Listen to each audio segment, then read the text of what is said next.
યાદવોમાં એક જૂથ છે જેનો નેતા છે સત્રાજીત. યાદવ કુળનો જ છે, એટલે શ્રી કૃષ્ણના જ્ઞાતિજન જ છે અને દ્વારિકામાં જ રહે છે અને અત્યંત ધનાઢ્ય છે,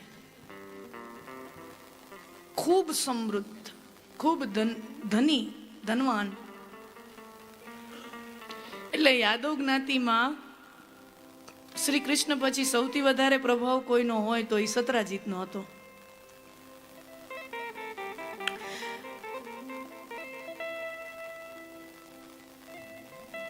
અને સત્રાજીત છે એ કૃષ્ણ વિરોધી છે. જોજો ઘણી વાર એક જ જ્ઞાતિમાં, એક જ સમાજમાં ક્યારેક એવું બની જતું હોય કે સમાજ એક છે, જ્ઞાતિ એક છે, પણ છતાંય એની અંદર લોકોના જૂથ બની જાય. શું કામ?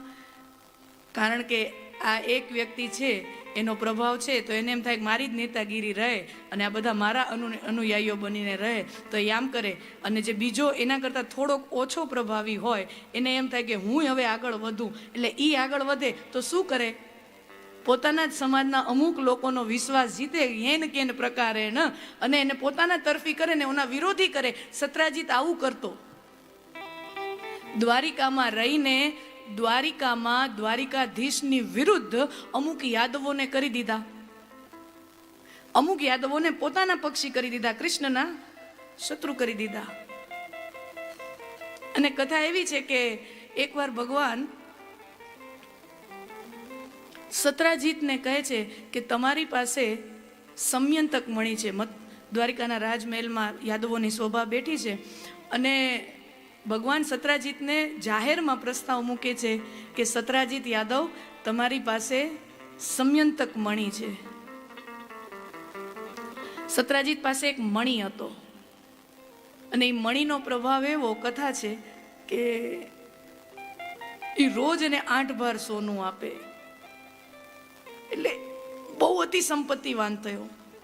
એટલે ભગવાને વિચાર કર્યો કે આટલી સંપત્તિ તમારી તો 7 શું હવે 70 પેઢી સુધી ખૂટે નહીં એટલી સંપત્તિ થઈ ગઈ છે, તો એ મણી હવે દ્વારિકાના રાજ તિજોરીમાં જમા કરાવો તો એનો લાભ આખી દ્વારિકાની પ્રજાને મળે. તો ભગવાને જાહેરમાં પ્રસ્તાવ મૂક્યો કે સત્રાજીત યાદવ, તમારો જે સમયંતક મણી છે એ દ્વારિકાની રાજધાનીમાં, રાજ તિજોરીમાં, રાજ ખજાનામાં જમા કરાવો, લાભ બધાને મળે. સત્રાજીત ના ન પાડી શક્યો. સત્રાજીત ના ન પાડી શક્યો. ભાગવતમાં વર્ણન છે, સત્રાજીતે ના નથી પાડી, પણ વર્ણન એ છે કે સત્રાજીતે હાય નથી પાડી.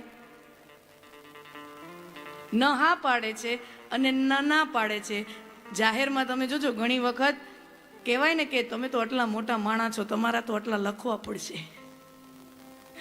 અને ઘણીવાર એવું હોય, પૈસા હોય ખરો, ધનવાન, પણ ઘણીવાર વેપારી હોય એમાં એવું હોય ને, રોકાયેલા હોય ક્યાંક, અને એને થોડીક લિક્વિડ હાથમાં ન હોય, ક્યાંક રોકાઈ ગયા હોય, એનાય અટવાયેલા હોય, અને સમાજમાં નામ મોટું હોય, અને ક્યાંક જાહેર કાર્યક્રમ થાય, તમારા કેટલા લખું? 5,55,555 પાવતી ભાડું. અને સમાજમાં નામ એટલું મોટું હોય અને એના પૈસા ક્યાંક ધંધામાં એવી જગ્યાએ રોકાયેલા હોય કે એમાંથી નીકળતા નથી, એટલે ન એ જાહેરમાં પૂછાણું હોય તો ન એ ના પાડી શકે, ન એ હા પાડી શકે.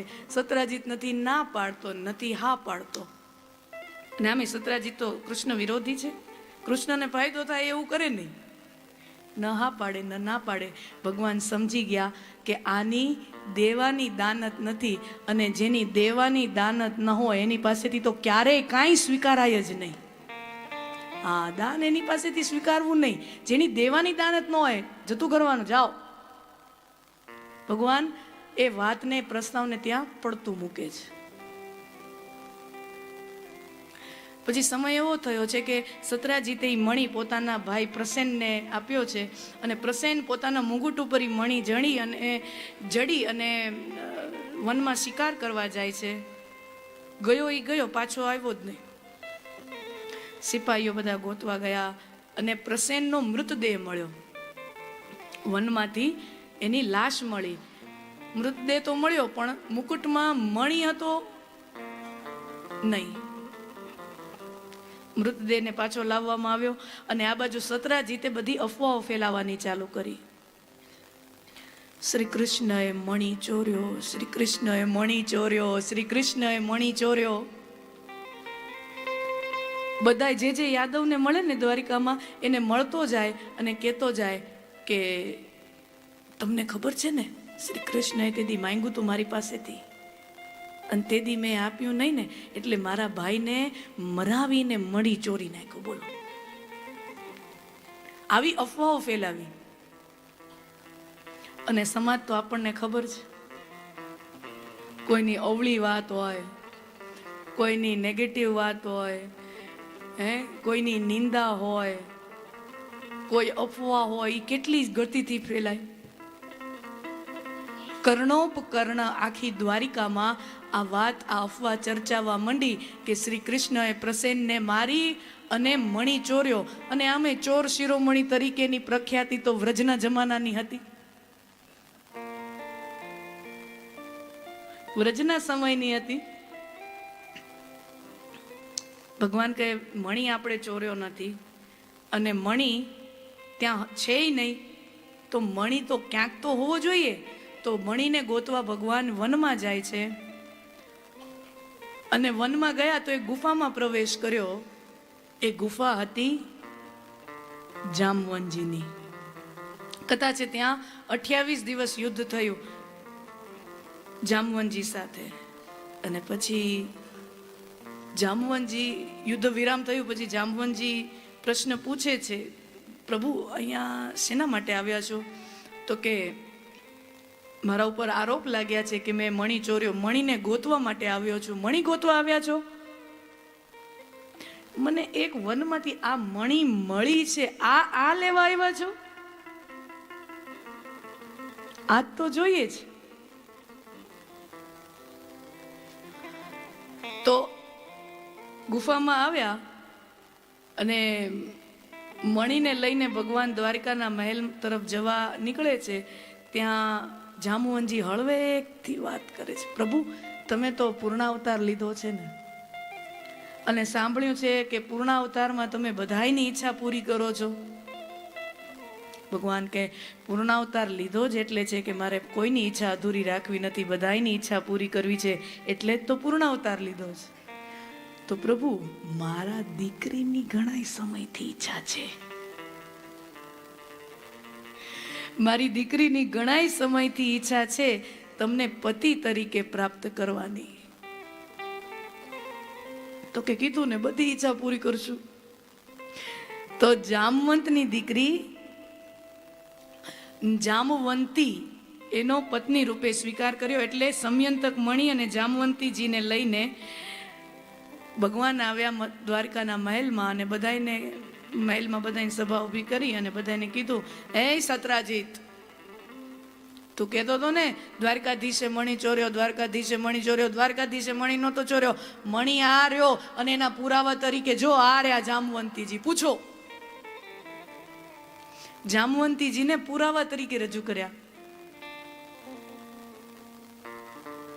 સતરાજીત સમજી ગયો કે દ્વારકામાં રહીને દ્વારકાધીશ અરે વેર નો રખાય, પાनी में रहकर मगरमच्छ से बैर नहीं किया जाता.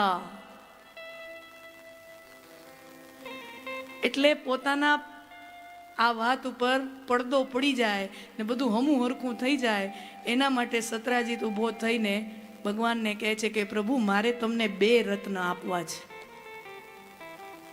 હવે મીઠી મીઠી વાતો કરે છે. મણી રત્નોમાં શ્રેષ્ઠ એવો આ સમયંતક મણી મારે તમને અર્પણ કરવો છે, અને નારી રત્નોમાં શ્રેષ્ઠ એવી મારી દીકરી સત્યભામા મારે તમને અર્પણ કરવી છે. અને જેવું સત્યભામાનું નામ લીધું ને ત્યાં આસન ઉપર મોટા ભાઈ બલદેવ બેઠા છે, બલરામજી બેઠા છે. અને જ્યાં સત્યભામાનું નામ આવ્યું ત્યાં બલરામજી કનૈયાની સામે જો આમ જોઈને આંખના ઈશારે કે કનૈયા ત્યાં માંડ્યું હું છે. ગઈકાલે રૂકમણીજીને પરણી આવ્યો હજી હાલ ઘડી જામવંતીજીને લઈને આવ્યો ને હવે સત્ય. એટલે દ્વારકાધીશ નજરીઓના ઈશારે મોટા ભાઈને એમ કે છે, મોટા ભાઈ એમાં છે એવું, અત્યાર સુધીના જેટલા લગ્ન થયા ને એમાં તમને વરરાજાનો મોટો ભાઈ થવાનો લાભ નથી મળ્યો.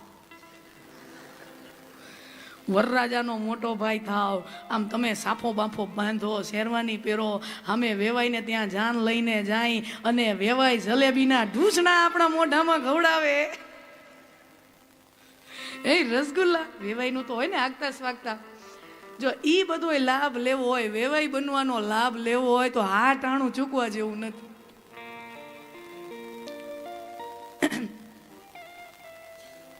સત્યભામા, લક્ષ્મણા, મિત્રવૃંદા, નાગ્નજીતી, સત્યા, આમ 8 પટરાણીઓ સાથે ભગવાનના વિવાહ થયા.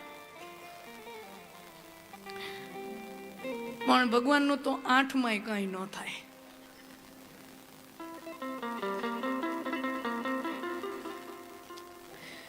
$16,100 તો 8 નું સમજ્યા. 16,100 ભાગવતમાં કથા છે. ભૌમાસુર નામનો એક અસુર છે.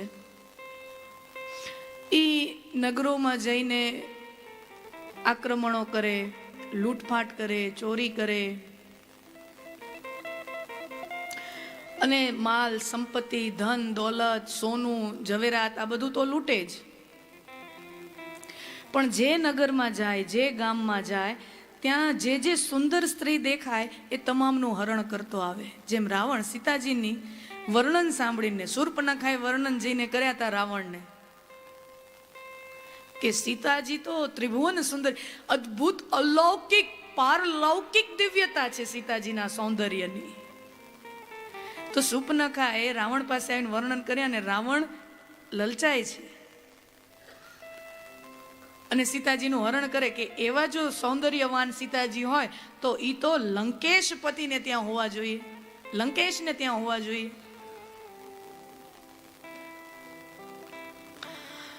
એમ આ ભૌમાસુર જે પણ નગરીમાં જતો ત્યાં કોઈ સુંદર સ્ત્રી દેખાય એનું હરણ કરી લાવતો અને એમ કરીને અલગ અલગ ગામો શહેરોમાં એવી રીતે એવું હરણ કરી અને 16,100 સ્ત્રીઓ પોતાના મહેલમાં એને રાખી છે, હરણ કરીને. આ સમાચાર દ્વારિકામાં પહોંચ્યા ભગવાન પાસે કે ભૌમાસુર આવું અત્યાચાર કરી રહ્યો છે.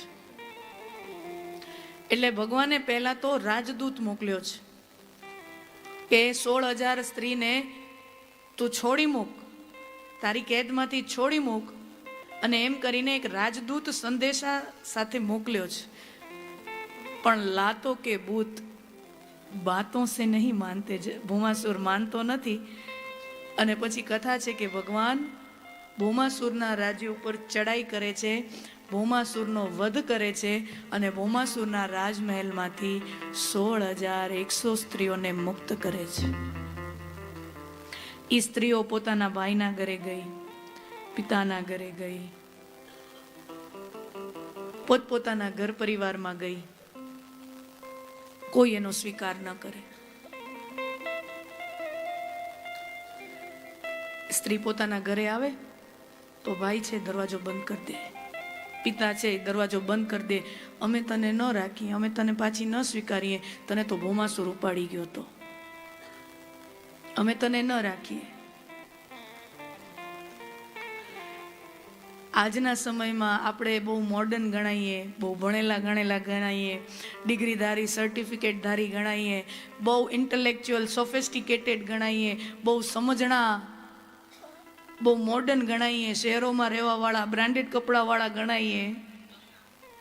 પણ આજની સમયમાં પણ કોઈ સ્ત્રી સાથે એવો અણબનાવ બને તો સમાજ એને ક્યારેય માફ કરી શકતો નથી, સમાજ માફ કરતો નથી. એની સમાજની દ્રષ્ટિ એ સ્ત્રી તરફ બદલી જાય છે. સ્ત્રીનો કસૂર હોય કે ન હોય પણ સમાજની દ્રષ્ટિ એ સ્ત્રી તરફ બદલી જાય છે. તો જો આજના સમયમાં આવી સ્થિતિ હોત તો આ તો 5200-300 વર્ષ પહેલાની વાત છે. ત્યારનો સમાજ, એની કલ્પના કરો, એ સ્ત્રી પાછી આવી, તને અમે ન રાખીએ, તને તો ભૌમાસુર ઉપાડી ગયો. તો આ જ વાત અયોધ્યાની ગલીઓમાં થાય છે ને. હા, અયોધ્યાની ગલીઓ, સીતાજી અગ્નિ પરીક્ષા આપે છે અને અગ્નિ પરીક્ષામાં એની પવિત્રતા પુરવારે થાય છે, અને છતાંય સમાજને ક્યાં શાંતિ હોય છે? આ દુનિયાને ક્યાં શાંતિ હોય? આ દુનિયાને ભગવાન નહીં નથી મૂકતો, માણાને હું મૂકે? हाँ, ये समाज भगवान को भी नहीं छोड़ता है. વાતો થવા માંડી ને અયોધ્યા નગરીમાં, અને સીતાજીને રાજમહેલનો ત્યાગ કરવો પડે છે. बार बार होता ही रहता है, तब भी होता था, आज भी वही होते ही रहता है, होते ही रहता है. અને એટલા માટે જ આપણે ત્યાં આજની સમયમાં આઈપીસીમાં, હવે તો આઈપીસી નથી, ભારત ન્યાય સંહિતા, BNS,